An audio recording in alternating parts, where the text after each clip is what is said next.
Today I will discuss with you the motion with constant velocity. Our discussion will start from a very basic idea of the motion.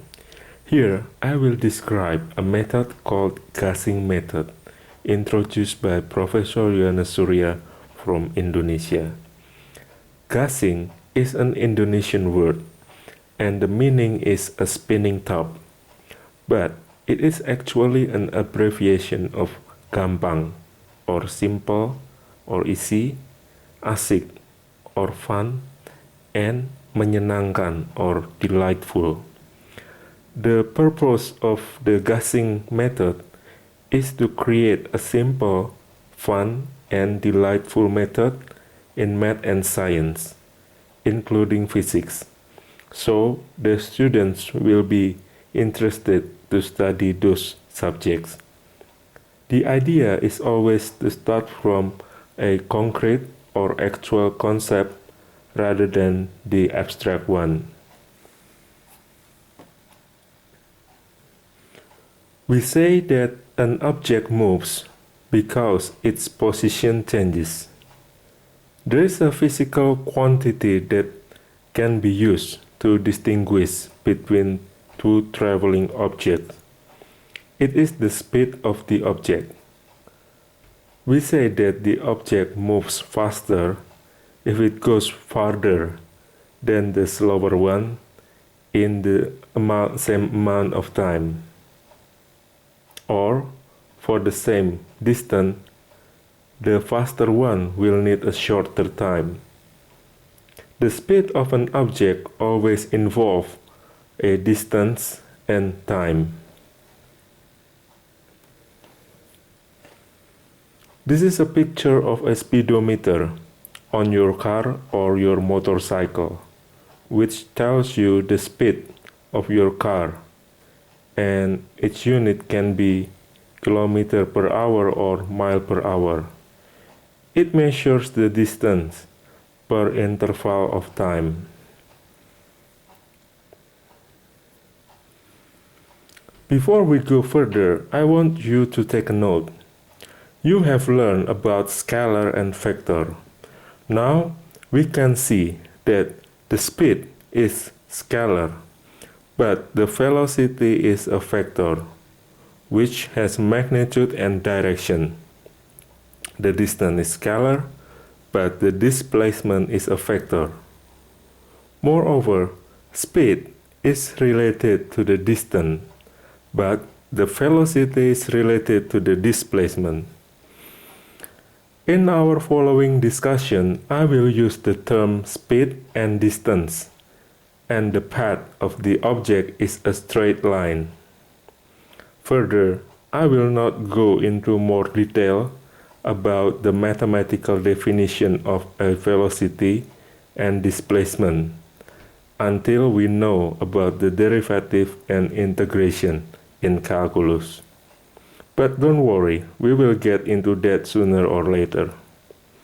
The goal is, again, to simplify our discussion and also to put something into concrete or actual meaning.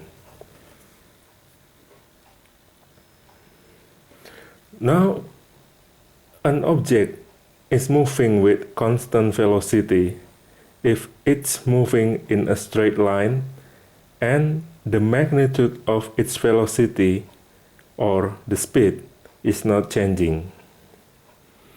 When we accelerate an object, there are three possibilities that can happen. First, the direction changes. That happens when you make a turn to the left or to the right. So, if you make a turn like this or like that, you are accelerated, or you are moving in the circular path. We will get into this when we study the circular motion. Second, we accelerate an object and that will make the speed or the magnitude of velocity changes. And third, when we accelerate an object, both direction and the speed change. When this situation occurs, an object is said to have an acceleration. So now, since our object is moving in a straight line and the magnitude of its velocity or its speed is not changing, then this motion has zero acceleration. So we can say that the acceleration for a constant velocity motion is 0 meter per second square. Now I will show you an object moving with constant velocity 5 meter per second. So let me write here 5 meter per second. So what's the meaning of 5 meter per second? I will show you. This is the car moving with speed 5 meter per second. So you can see in the interval, same interval of time here, 1 second, 1 second, 1 second, the distance traveled by this car is the same, which is 5 meter. So from the beginning t is equal 0 until t is equal to 1, the distance is 5 meter, and then from t is equal to 1 until t is equal to 2, 5 meter, and so on. So if you travel from the beginning to t is equal to here, the distance will be 10 meter. And if you travel from the beginning until 3 seconds here, your distance will be 15 meter. And if you travel from the beginning until 4 seconds, your distance will be 20 meter. You see that there is a proportionality between your time and your travel distance.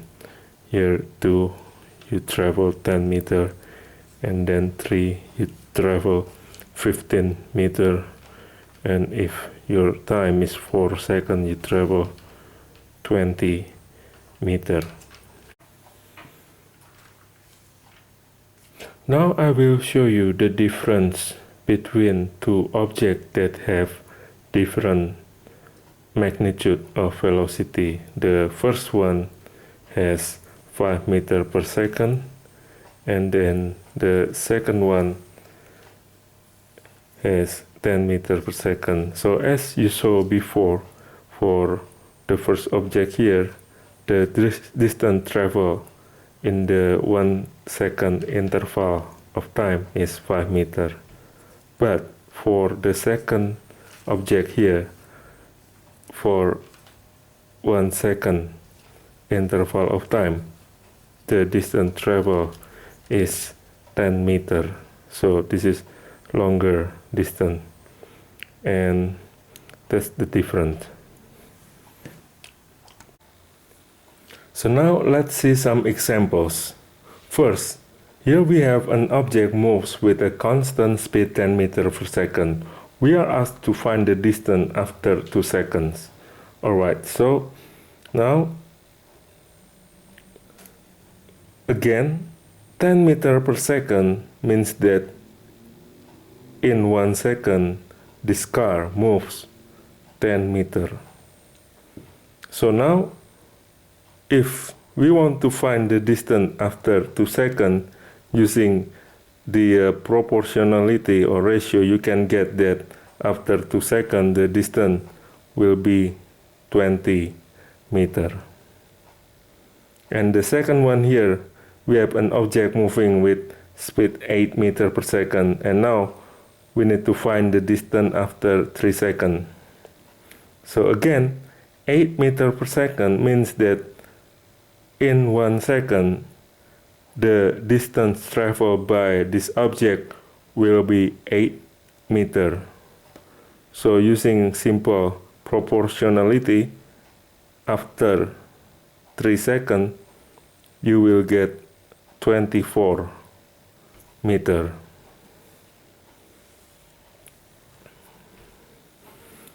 Now let's see another example. This object moves with speed 10 meter per second. Now we are asked to find the distance after 3 seconds. Again, 10 meter per second means that after 1 second, this will move 10 meter. So after 3 seconds, this object will move 30 meter. Next, 12 meter per second, and then we need to find the distance after 4 seconds. So 12 meter per second means that after 1 second, the distance travel is 12 meter, and after 4 seconds, the distance travel will be 48 meter. So now, if we have a speed v here, and we need to find the distance after it moves t, then you say that in 1 second, the distance travel is v. If this object moves for t seconds, then the distance will be v times t. So the idea here is that the student will finally find this relation easily.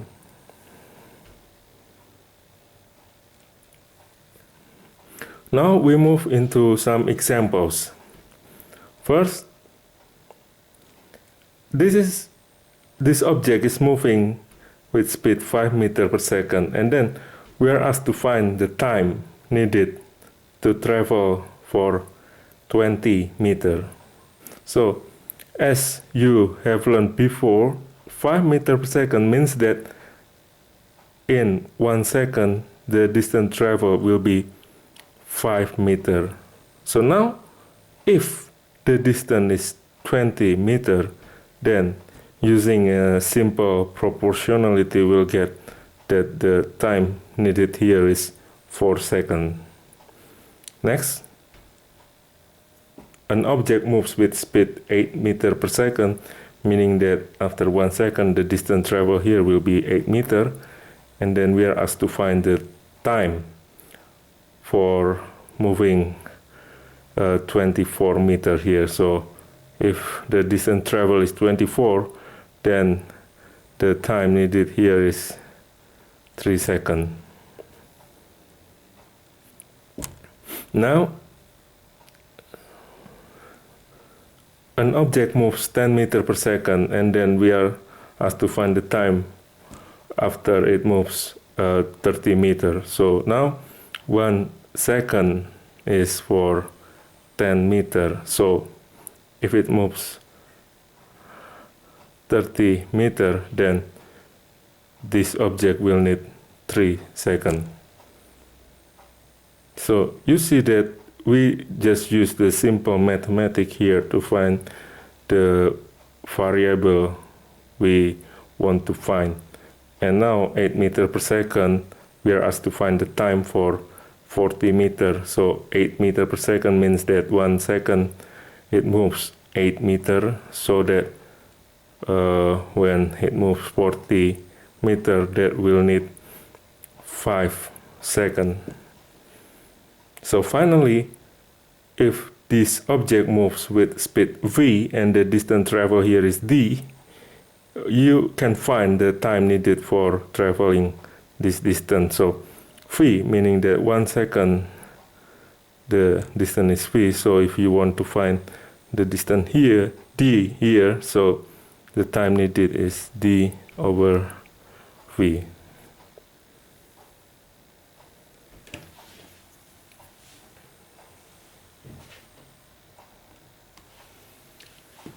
We just had a great sport event. Yes, it's the Olympic game. There was a very fast runner from Jamaica named Usain Bolt. In 2009, Bolt broke the world record for 100-meter distance. His traveling time is 9.58 seconds. If we plot the speed versus time graph, here it is, you will see that both speed can eventually be 12 meters per second, which is very fast for human. We will deal with how to make a graph like this later. But now, I will show you a table to compare the speeds of an event or process or phenomena. Here it is. And you can see that so far the fastest speed is the speed of light. And this is the source of the website. You can find this table here. This is the source. And also there are some interesting websites to study about motion. First, this is from Walter Venn, and you can also do the simulation that creates graph like position, velocity, acceleration. And then the second one is from PHET, from University of Colorado. You can also play around with the graph. And the last one is, this is very interesting lecture from Professor Walter Lewin from MIT. You can find his lectures here.